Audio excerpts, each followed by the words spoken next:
ನಾವೆಲ್ಲರೂ ಈ ಆಳವಾದ ವಿಶ್ಲೇಷಣೆಗೆ ಸ್ವಾಗತ ಕೋರುತ್ತಾ ಇವತ್ತಿನ ಚರ್ಚೆಯನ್ನ ಶುರು ಮಾಡೋಣ. ಖಂಡಿತ. ನಮಸ್ಕಾರ. ಇವತ್ತಿನ ವಿಷಯ ನಿಜಕ್ಕೂ ಒಂಥರ ತುಂಬಾ ವಿಭಿನ್ನವಾಗಿದೆ. ಹೌದು.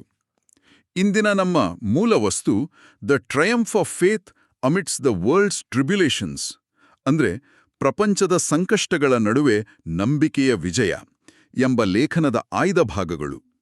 ಇದರಲ್ಲಿ ಬೈಬಲ್ನ ಯೋವಾನ್ ಅಂದ್ರೆ ಜಾನ್ 16ನೇ ಅಧ್ಯಾಯದ 29ರಿಂದ 33ನೇ ವಾಕ್ಯಗಳು ಮತ್ತು ಅದರ ಮೇಲಿನ ತಾತ್ವಿಕ ವ್ಯಾಖ್ಯಾನ ಸೇರಿದೆ.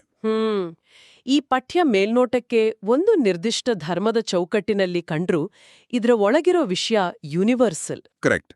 ಯಾವುದೇ ಧಾರ್ಮಿಕ ಒಲವುಗಳಿಲ್ಲದೆ ಕೇವಲ ವಸ್ತುನಿಷ್ಠವಾಗಿ ಇದನ್ನು ವಿಶ್ಲೇಷಣೆ ಮಾಡುವುದು ನಮ್ಮ ಇಂದಿನ ಮಿಷನ್.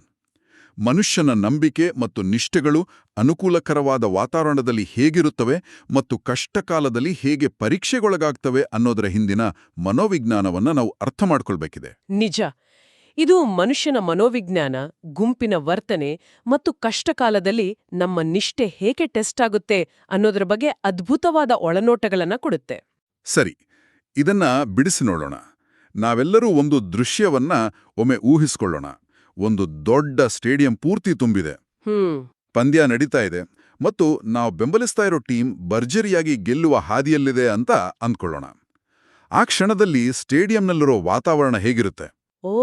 ತುಂಬಾನೇ ಎಲೆಕ್ಟ್ರಿಫೈಯಿಂಗ್ ಆಗಿರುತ್ತೆ. ಹೌದಲ್ವಾ? ಪ್ರತಿಯೊಬ್ರು ಆ ಟೀಮ್ನ ಜರ್ಸಿ ಹಾಕಿದ್ದಾರೆ, ಮುಖಕ್ಕೆ ಬಣ್ಣ ಬಳಿದುಕೊಂಡಿದ್ದಾರೆ. ಪ್ರತಿ ಬಾರಿ ಅಂಕ ಗಳಿಸಿದಾಗಲೂ ಎದ್ದು ನಿಂತು ಕೈ ಎತ್ತಿ ಜೋರಾಗಿ ಜೈಕಾರ ಹಾಕ್ತಾರೆ. ಎಕ್ಸಾಕ್ಟ್ಲಿ. ಆ ಗೆಲುವಿನ ಅಲೆಯಲ್ಲಿ ತೇಲಾಡುವಾಗ ನಾವೆಲ್ಲರೂ ಆ ಟೀಮ್ನ ಅಪ್ಪಟ ಕಟ್ಟ ಅಭಿಮಾನಿಗಳು ಅನ್ನೋ ಫೀಲಿಂಗ್ ನಮಗೆ ಬರುತ್ತೆ. ಆ ಒಂದು ಗುಂಪಿನ ಜೊತೆ, ಆ ಬಹುಮತದ ಜೊತೆ ನಿಲ್ಲುವುದು ತುಂಬ ಸುಲಭ. ಯಾಕಂದ್ರೆ ಆ ಕ್ಷಣದಲ್ಲಿ ಆ ಟೀಮನ್ನ ಸಪೋರ್ಟ್ ಮಾಡೋದ್ರಿಂದ ನಮಗೆ ಯಾವ ರಿಸ್ಕ್ ಕೂಡ ಇರೋದಿಲ್ಲ. ಹೌದು. ಬದಲಾಗಿ ನಾವು ಕೂಡ ಆ ಗೆಲುವಿನ ಒಂದು ಭಾಗ ಅನ್ನೋ ಹೆಮ್ಮೆ ಸಿಗುತ್ತೆ. ಆ ಗೆಲುವಿನ ಜೊತೆ ಅಥವಾ ಆ ಕ್ಷಣದ ಜನಪ್ರಿಯತೆಯ ಜೊತೆ ನಮ್ಮನ್ನು ನಾವು ಗುರುತಿಸಿಕೊಳ್ಳೋದು ಮಾನವನ ಒಂದು ಅತ್ಯಂತ ಸಹಜವಾದ ಪ್ರವೃತ್ತಿ.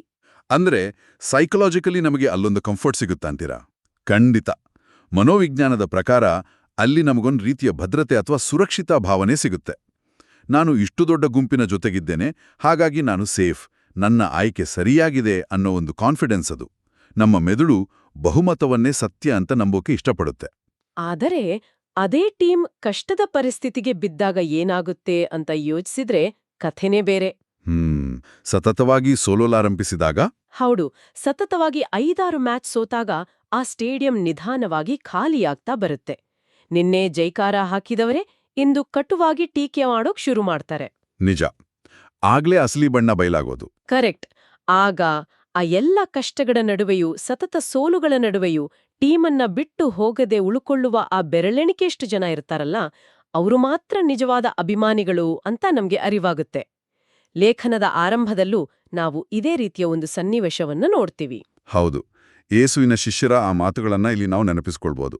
ಅದೇ ಅವರು ಯೇಸುವಿಗೆ ಹೇಳ್ತಾರೆ, ಈಗ ನೀವು ಯಾವುದೇ ಸಾಮತಿಗಳನ್ನ ಅಂದ್ರೆ ಒಗಟುಗಳನ್ನ ಬಳಸದೆ ಸ್ಪಷ್ಟವಾಗಿಯೇ ಮಾತನಾಡ್ತಾ ಇದ್ದೀರಿ. ನೀವು ಎಲ್ಲವನ್ನೂ ಬಲ್ಲವರು, ಆದುದರಿಂದ ನೀವು ದೇವರಿಂದ ಬಂದವರೆಂದು ನಾವು ವಿಶ್ವಾಸಿಸ್ತೇವೆ ಅಂತ. ಇದನ್ನು ಓದಿದಾಗ ಇದು ಅತ್ಯಂತ ದೃಢವಾದ, ಎಂದಿಗೂ ಕದಲದ ನಂಬಿಕೆ ಅಂತ ಅನ್ಸುತ್ತೆ. ಎಷ್ಟೊಂದು ಕಾನ್ಫಿಡೆನ್ಸಿಂದ ಹೇಳ್ತಾ ಇದ್ದಾರಲ್ವಾ? ಇಲ್ಲಿ ಗಮನಾರ್ಹವಾದ ಅಂಶವೆಂದರೆ ಆ ನಂಬಿಕೆ ವ್ಯಕ್ತವಾಗುತ್ತಿರುವ ಸಂದರ್ಭ ಮತ್ತು ವಾತಾವರಣ.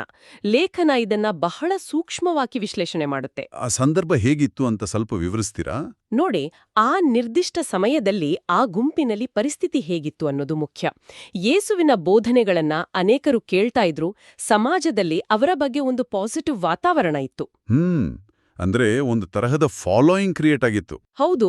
ಆ ಗುಂಪಿನ ಮಟ್ಟಿಗಂತೂ ಯೇಸು ಒಬ್ಬ ಪವಿತ್ರ ವ್ಯಕ್ತಿ, ಮಹಾನ್ ಪ್ರವಾದಿ ಅನ್ನೋ ಒಂದು ಒಮ್ಮತ, ಅಂದ್ರೆ ಒಂದು ಸ್ಟ್ರಾಂಗ್ ಕನ್ಸೆನ್ಸಸ್ ನಿರ್ಮಾಣವಾಗಿತ್ತು. ಅಲ್ಲಿ ಒಂದು ಬಲವಾದ ಪಾಸಿಟಿವ್ ಮೊಮೆಂಟಮ್ ಇತ್ತು.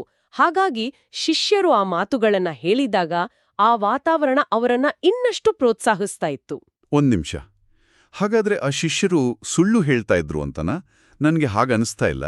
ಅವರು ಆ ಕ್ಷಣದಲ್ಲಿ ಹೇಳಿದ್ದನ್ನ ಪ್ರಾಮಾಣಿಕವಾಗಿ ನಂಬುದ್ರು ಅಲ್ವಾ? ಇಲ್ಲ. ಅವರು ಸುಳ್ಳು ಹೇಳ್ತಾ ಇದ್ರು ಅಂತ ಖಂಡಿತ ಅಲ್ಲ. ಅವರು ಆ ಕ್ಷಣದಲ್ಲಿ 100ಕ್ಕೆ 100 ಪ್ರಾಮಾಣಿಕರಾಗಿಯೇ ಇದ್ರು. ಸರಿ. ಆದ್ರೆ ನಮ್ಮ ಮೆದುಳು ಹೇಗೆ ಕೆಲಸ ಮಾಡತ್ತೆ ಅನ್ನೋದನ್ನ ನಾವು ಅರ್ಥ ಮಾಡ್ಕೊಳ್ಬೇಕು. ಲೇಖನ ಇದನ್ನ ಸುಲಭವಾದ ನಂಬಿಕೆ ಅಥವಾ ಈಸಿ ಫೇತ್ ಅಂತ ಕರೆಯುತ್ತೆ. Easy faith. ಇದನ್ನ ನಮ್ಮ ದೈನಂದಿನ ಜೀವನದ ಉದಾಹರಣೆಗಳ ಮೂಲಕ ನೋಡೋಣ. ಒಂದು ಮದುವೆ ಸಮಾರಂಭ ಅಥವಾ ನಾಮಕರಣದಂಥ ಫಂಕ್ಷನ್ಗೆ ಹೋದಾಗ ಏನಾಗತ್ತೆ? ಎಲ್ಲರೂ ಖುಷಿಯಾಗಿರ್ತಾರೆ, ಸೆಲೆಬ್ರೇಟ್ ಮಾಡ್ತಾ ಇರ್ತಾರೆ. ಎಕ್ಸಾಕ್ಟ್ಲಿ. ಅಲ್ಲಿ ಸಂಗೀತ ಇರುತ್ತೆ. ಆ ವಾತಾವರಣವೇ ಒಂದು ಪಾಸಿಟಿವ್ ಇಮೋಷನ್ ಅನ್ನ ಕ್ರಿಯೇಟ್ ಮಾಡೋಕೆ ಡಿಸೈನ್ ಆಗಿರತ್ತೆ. ಅಲ್ಲಿ ನಿಂತು ನಾವೆಲ್ಲರೂ ಒಟ್ಟಾಗಿ ಆ ಸಂಬಂಧಕ್ಕೆ ಬೆಂಬಲ ಸೂಚಿಸೋದು, ನಮ್ಮ ಪ್ರೀತಿಯನ್ನ ವ್ಯಕ್ತಪಡಿಸೋದು ತುಂಬಾ ಸುಲಭ. ಹೌದು, ಯಾಕಂದ್ರೆ ಅಲ್ಲಿ ಯಾರೂ ವಿರೋಧ ಮಾಡ್ತಾ ಇರಲ್ಲ. ಕರೆಕ್ಟ್.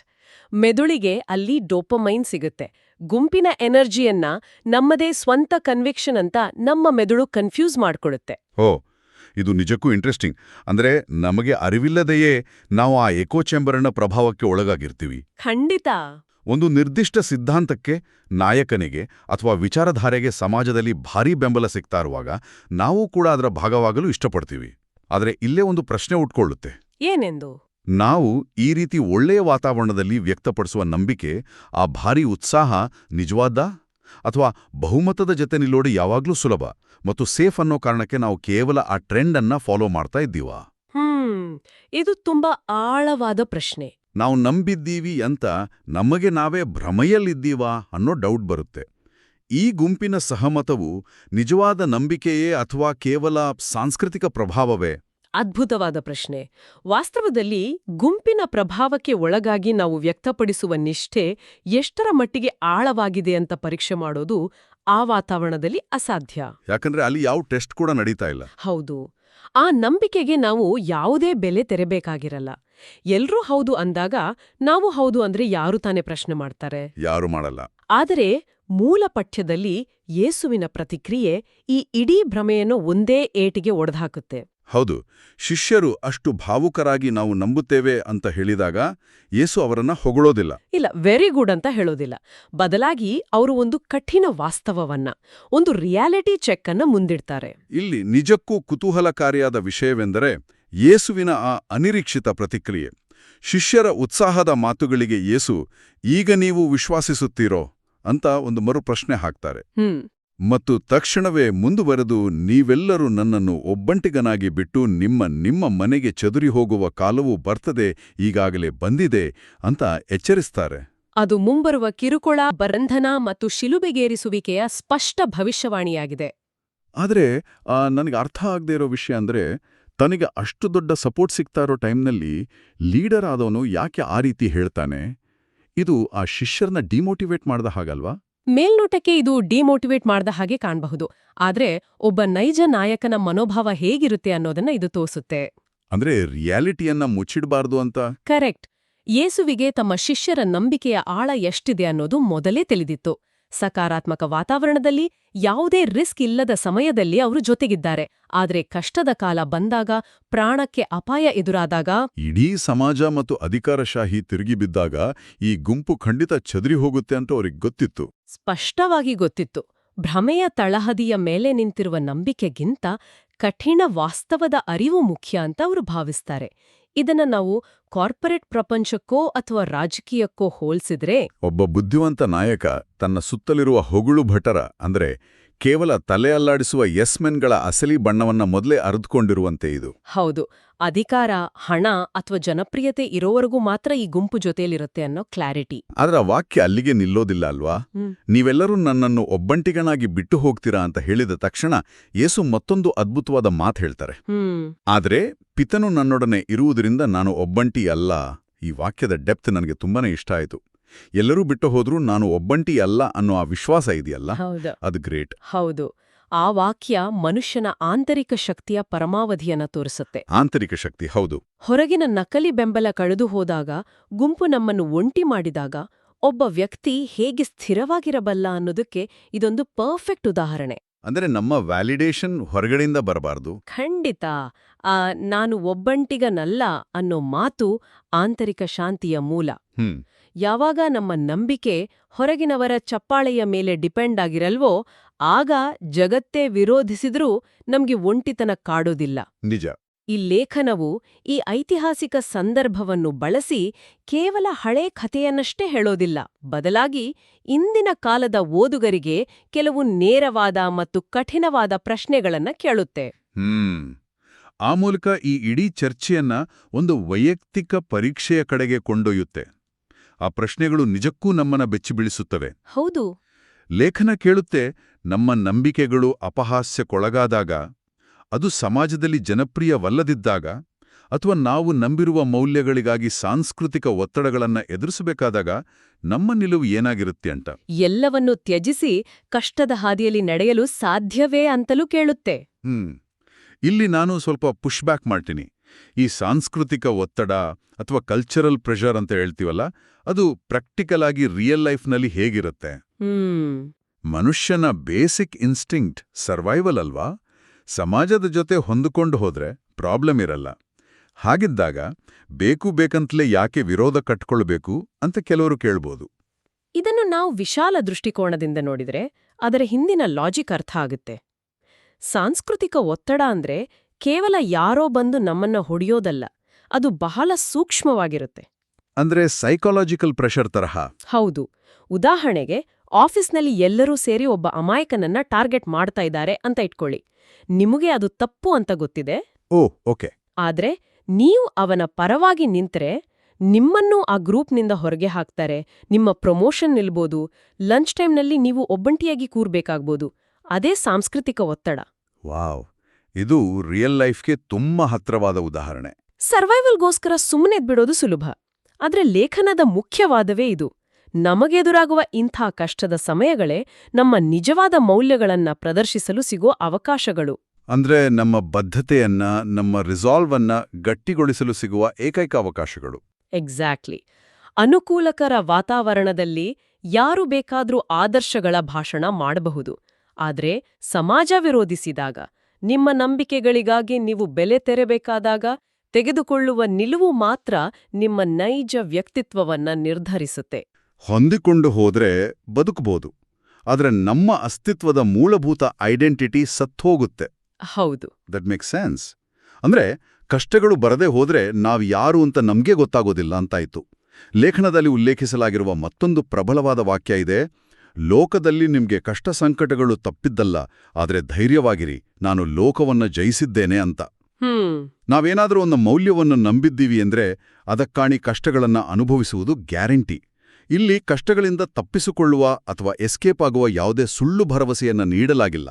ಇಲ್ಲ, ಬದಲಾಗಿ ಕಷ್ಟಗಳು ಖಂಡಿತ ಬರ್ತವೆ ಅನ್ನೋ ಸ್ಪಷ್ಟ ಎಚ್ಚರಿಕೆ ಇದೆ. ಕರೆಕ್ಟ್. ಆದ್ರೆ ಅದನ್ನು ಎದುರಿಸಿ ನಿಲ್ಲುವುದೇ ನಿಜವಾದ ವಿಜಯ ಅಂತ ಈ ವಾಕ್ಯ ಸೂಚಿಸುತ್ತೆ ಅಲ್ವಾ? ನಿಖರವಾಗಿ. ಈ ವಾಕ್ಯ ವಾಸ್ತವವನ್ನ ಮರೆಮಾಚುವುದಿಲ್ಲ.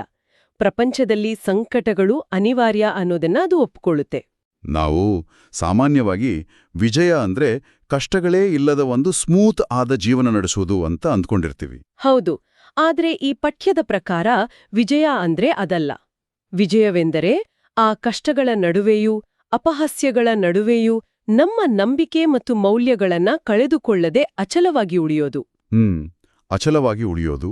ಲೇಖನವು ಈ ಹಂತವನ್ನ ತಲುಪಲು ಓದುಗರಿಂದ ಒಂದು ನಿರ್ಣಾಯಕ ನಿರ್ಧಾರವನ್ನ, ಒಂದು ಡೆಫಿನಿಟಿವ್ ಎಸ್ ಅನ್ನ ನಿರೀಕ್ಷಿಸುತ್ತೆ. ಡೆಫಿನಿಟಿವ್ ಎಸ್ ಅಂದ್ರೆ, ಹೌದು, ಕಷ್ಟ ಬರುತ್ತೆ ಅಂತ ನನಗೆ ಗೊತ್ತು. ಏನೇ ಪರಿಸ್ಥಿತಿ ಬಂದ್ರೂ, ಎಲ್ಲರೂ ಬಿಟ್ಟು ಹೋದ್ರೂ ನನ್ನ ನಂಬಿಕೆಗೆ ನಾನು ಬದ್ಧನಾಗಿ ಇರ್ತೇನೆ ಅನ್ನೋ ಆ ಒಂದು ಹೌದು.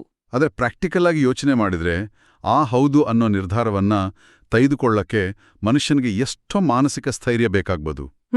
ಅದು ತುಂಬಾ ಕಷ್ಟದ ಕೆಲ್ಸ. ಪ್ರತಿದಿನ ಪ್ರತಿ ಕ್ಷಣವೂ ನಮ್ಮನ್ನ ನಾವು ಪ್ರೂವ್ ಮಾಡಿಕೊಳ್ಳೋ, ಸಮಾಜದ ವಿರೋಧವನ್ನ ಎದುರಿಸಲು ರೆಡಿಯಾಗುವ ಮಾನಸಿಕ ಸಿದ್ಧತೆ ಇದೆಯಲ್ಲ, ಅದು ಸಾಮಾನ್ಯವಾದದ್ದಲ್ಲ. ಇದು ಕೇವಲ ಒಂದು ಬಾರಿ ತೆಗೆದುಕೊಂಡು ಸುಮ್ನಾಗೋ ನಿರ್ಧಾರವಲ್ಲ. ಇದು ಲೈಫ್ ಲಾಂಗ್ ನಡೆಯೋ ಒಂದು ನಿರಂತರ ಪ್ರಕ್ರಿಯೆ ಅಲ್ವಾ? ಹೌದು. ಮತ್ತು ಮನುಷ್ಯನಿಗೆ ತನ್ನ ಸ್ವಂತ ಶಕ್ತಿಯಿಂದ ಆ ಮಟ್ಟದ ಕನ್ವಿಕ್ಷನ್ ಉಳಿಸ್ಕೊಳ್ಳೋದು ಕಷ್ಟ ಅನ್ನೋದು ಕೂಡ ಲೇಖನದಲ್ಲಿ ವ್ಯಕ್ತವಾಗಿದೆ. ಅದೂ ಮೆನ್ಷನ್ ಆಗಿದೆಯಾ? ಖಂಡಿತ. ಲೇಖನದ ಕೊನೆಯಲ್ಲಿರುವ ಪ್ರಾರ್ಥನೆ ಇದನ್ನೇ ಪ್ರತಿಧ್ವನಿಸುತ್ತೆ.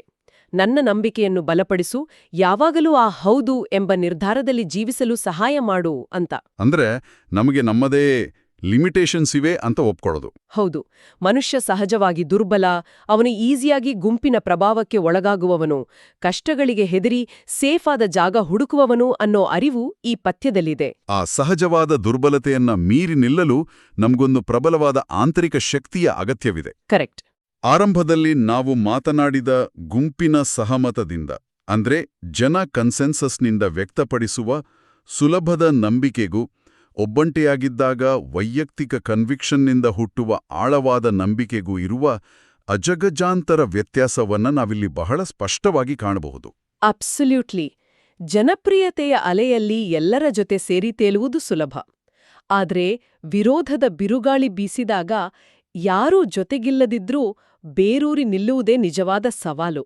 ಹೌದು, ನಮ್ಮ ಇಂದಿನ ಈ ಚರ್ಚೆಯು ಅನುಕೂಲಕರವಾದ ವಾತಾವರಣದಲ್ಲಿ ಹುಟ್ಟುವ ಗುಂಪಿನ ನಂಬಿಕೆ ಮತ್ತು ಪ್ರತ್ಯೇಕತೆ, ಅಪಹಾಸ್ಯ ಹಾಗೂ ಕಷ್ಟಗಳ ನಡುವೆ ಅಚಲವಾಗಿ ನಿಲ್ಲುವ ನೈಜ ಬದ್ಧತೆಯ ನಡುವಿನ ಆಳವಾದ ವ್ಯತ್ಯಾಸವನ್ನ ಮೂಲಪಠ್ಯದ ಆಧಾರದ ಮೇಲೆ ಬಹಳ ಸುಂದರವಾಗಿ ಬಿಡಿಸಿಟ್ಟಿದೆ. ಖಂಡಿತ.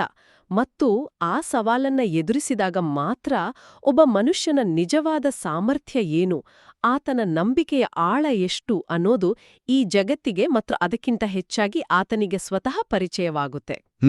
ಬೆಂಕಿಯ ಕುಲುಮೆಯಲ್ಲಿ ಬೆಂದಾಗ ಮಾತ್ರ ನೈಜ ಚಿನ್ನ ಹೊರಬರಲು ಸಾಧ್ಯ ಅನ್ನೋ ಹಾಗೆ ಸಂಕಷ್ಟಗಳೇ ನಮ್ಮ ವ್ಯಕ್ತಿತ್ವದ ಮತ್ತು ನಂಬಿಕೆಯ ನೈಜ ಪರೀಕ್ಷೆ. ಕಷ್ಟಗಳೇ ಇಲ್ಲದ ಜೀವನ ಒಂದ್ ರೀತಿಯಲ್ಲಿ ಟೆಸ್ಟ್ ಬರೆಯದ ವಿದ್ಯಾರ್ಥಿಯ ಹಾಗೆ. ಇದು ಕೊನೆಯದಾಗಿ ಒಂದು ಪ್ರಮುಖ ಪ್ರಶ್ನೆಯನ್ನ ಅಥವಾ ಒಂದು ಆಳವಾದ ಯೋಜನೆಯನ್ನ ಹುಟ್ಟು ಹಾಕ್ತಾ ಇದೆ. ಮೂಲ ಪಠ್ಯದ ಪ್ರಕಾರ ನೋಡಿದ್ರೆ ಸಮಾಜದ ಬೆಂಬಲ ಇಲ್ಲದಿದ್ದಾಗ, ಒಂಟಿತನ ಮತ್ತು ಅಪಹಾಸ್ಯಗಳನ್ನು ಎದುರಿಸಿದಾಗ ಮಾತ್ರ ಮನುಷ್ಯನ ನಿಜವಾದ ನಂಬಿಕೆ, ನಿಷ್ಠೆ ಮತ್ತು ಬದ್ಧತೆ ರೂಪುಕೊಳ್ಳುತ್ತೆ. ಹೌದು. ಹಾಗಾದ್ರೆ ಶಾಂತಿ ಮತ್ತು ನೆಮ್ಮದಿಯ ಕಾಲದಲ್ಲಿ ನಮ್ಮ ವ್ಯಕ್ತಿತ್ವದ ಮತ್ತು ಮೌಲ್ಯಗಳ ನಿಜವಾದ ಬೆಳವಣಿಗೆ ಅಸಾಧ್ಯವೇ? ಕಷ್ಟಗಳು, ವಿರೋಧಗಳು ಮತ್ತು ಸಂಕಟಗಳಿಲ್ಲದೆ ನಮ್ಮ ಅಸ್ತಿತ್ವದ ಆಳವನ್ನ, ನಮ್ಮೊಳಗಿನ ನಿಜವಾದ ಶಕ್ತಿಯನ್ನು ನಾವು ಅರಿಯಲು ಸಾಧ್ಯವೇ ಇಲ್ಲವೇ? ಅದು ನಿಜಕ್ಕೂ ಕಾಡುವಂತಹ ಪ್ರಶ್ನೆ. ಆರಂಭದಲ್ಲಿ ನಾವು ಮಾತನಾಡಿದ ಸ್ಟೇಡಿಯಂ ಉದಾಹರಣೆಯನ್ನು ಮತ್ತೆ ನೆನಪಿಸ್ಕೊಳ್ಳಿ. ಕತ್ಲಾದಾಗ, ಮ್ಯಾಚ್ ಸೋತಾಗ ಮಾತ್ರ ಆ ಬೆರಳೆಣಿಕೆಯಷ್ಟು ನಿಜವಾದ ಅಭಿಮಾನಿಗಳು ಯಾರು ಅಂತ ನಮಗೆ ತಿಳಿಯುವುದಾದರೆ, ಎಲ್ಲವೂ ಸರಿಯಾಗಿರುವ ಭ್ರಮಾತ್ಮಕ ವಾತಾವರಣದಲ್ಲಿ ನಾವೆಲ್ಲರೂ ಕೇವಲ ನಟಿಸ್ತಿದ್ದೇವಾ? ಕಷ್ಟಗಳು ಬರೋವರೆಗೂ ನಾವ್ಯಾರು ಅನ್ನೋದು ನಮಗೆ ಗೊತ್ತಿರಲ್ವಾ? ಇದನ್ನ ಪ್ರತಿಯೊಬ್ಬರೂ ತಮ್ಮನ್ನ ತಾವು ಕೇಳ್ಕೊಳ್ಬೇಕು. ಖಂಡಿತ. ಈ ಒಂದು ಗಹನವಾದ, ನಮ್ಮನ್ನ ನಾವೇ ಪ್ರಶ್ನಿಸಿಕೊಳ್ಳುವಂಥ ಯೋಚನೆಯೊಂದಿಗೆ ಇಂದಿನ ಈ ಆಳವಾದ ವಿಶ್ಲೇಷಣೆಯನ್ನು ಮುಕ್ತಾಯಗೊಳಿಸೋಣ. ಹೌದು. ಈ ಎಪಿಸೋಡ್ ನಿಮಗೆ ಹೊಸ ದೃಷ್ಟಿಕೋನವನ್ನು ನೀಡಿದೆ ಅಂತ ಭಾವಿಸ್ತಾ ಮುಂದಿನ ಬಾರಿ ಇನ್ನೊಂದು ಕುತೂಹಲಕಾರಿ ವಿಷಯದೊಂದಿಗೆ ಸಿಗೋಣ. ಪ್ರಿಯರೇ, ಈ ಚಾನೆಲ್ ಅನ್ನು ಸಬ್ಸ್ಕ್ರೈಬ್ ಮಾಡಿ ಪ್ರತಿದಿನ ದೇವರ ವಾಕ್ಯವನ್ನು ಆಲಿಸುತ್ತಾ ಅದನ್ನು ಇತರರೊಂದಿಗೆ ಹಂಚಿಕೊಳ್ಳಲು ನಮಗೆ ನೆರವಾಗಿರಿ. ಧನ್ಯವಾದಗಳು.